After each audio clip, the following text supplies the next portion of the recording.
নমস্কার, তন্ত্রমত বুকশপে আপনাদের সবাইকে স্বাগত। তো আবার একটি নতুন বই নিয়ে চলে এসেছি। ভারতীয় প্রাচীন তন্ত্রশাস্ত্রে হইতে সংগৃহীত তন্ত্রের মধ্যে কামরূপ ও কামাখ্যা ও ইন্দ্রজাল, ঠিক আছে। তো প্রথমেই আপনাদের সূচিপত্রটা দেখিয়ে নেব যে কী কী আছে, আপনারা বুঝতে পারবেন। তো প্রথমেই বলে রাখি, খুব ভালো একটি বই। যদি এই বইটি আপনারা নিতে চান তো আমাদের ওয়েবসাইট www.তন্ত্রমন্ত্র ভিজিট করতে পারেন বা স্ক্রিনে দেওয়া নাম্বারে যোগাযোগ করতে পারেন। তো চলুন সূচিপত্রটা দেখা যাক। তো দেখুন, মন্ত্রবিধান, মন্ত্রের আলাদা আলাদা জাতি, মন্ত্রের প্রকার, মন্ত্রের প্রয়োগ, ধবন, মন্ত্রজপ, শ্বাসক্রিয়া ইত্যাদি এখানে অনেক কিছু দেওয়া আছে।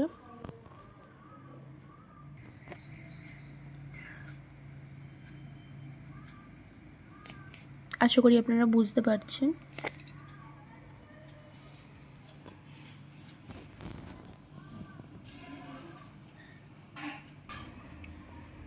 এখানে আছে রুদ্রাক্ষ, প্রবাল, হীরা, পান্না ইত্যাদি।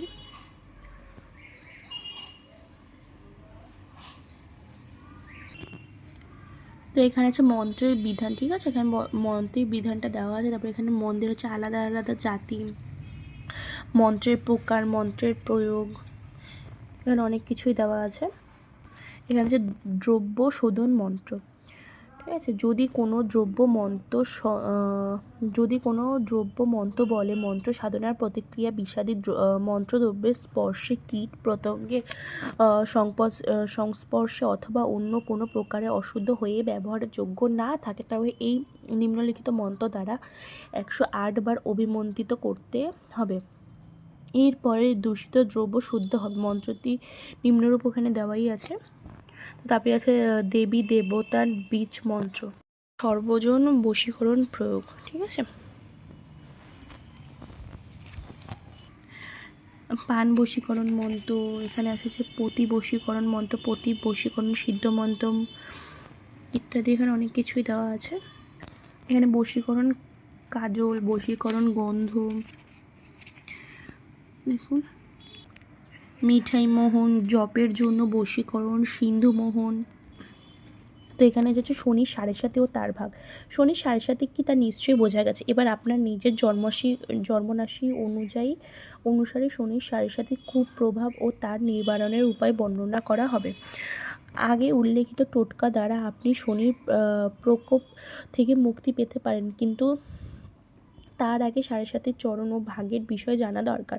শনি 7.5 3 চরণে বা ভাগে জাতককে প্রভাবিত করে। যেরকম হচ্ছে প্রথম চরণে জাতকের আয় ও ব্যয় বেশি হবে, অর্থ কম আসবে, হঠাৎ ধনহানি হতে পারে, যার ফলে জাতক খুব অসুবিধায় পড়বে।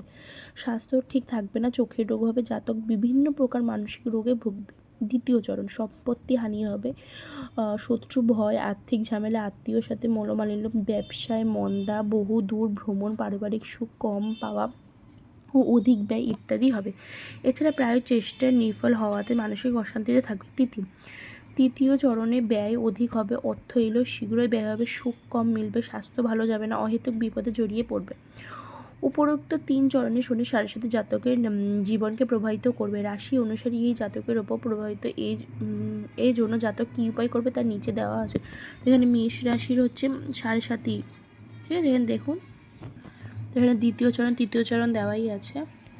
তো তারপরে আছে হচ্ছে বৃষ রাশি,